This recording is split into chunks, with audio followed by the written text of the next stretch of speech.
অন্তর্বর্তীকালীন সরকারের প্রধান ডক্টর মোহাম্মদ ইউনূস এবং জনাব তারেক রহমানের মধ্যে বহুল কাঙ্ক্ষিত যে আলোচনা সেটি অনুষ্ঠিত হয়েছে লন্ডনে সকাল ৯টা থেকে ১১টার মধ্যে এই যে মিটিং সেটি অনুষ্ঠিত হয়।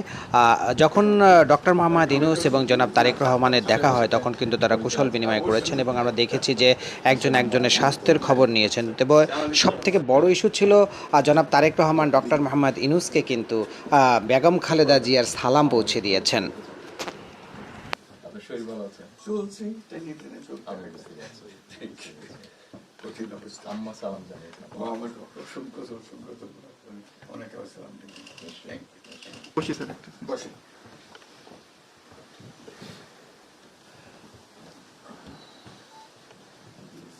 আবহাওয়াটা খুব ভালো। আজকের আবহাওয়াটা খুব ভালো। খুবই ভালো।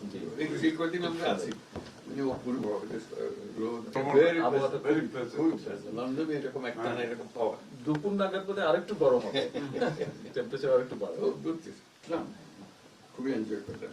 সামনে পার্ক, হাঁটার জন্য সুবিধা। হাঁটতে গিয়েছিলেন? হ্যাঁ গেলাম।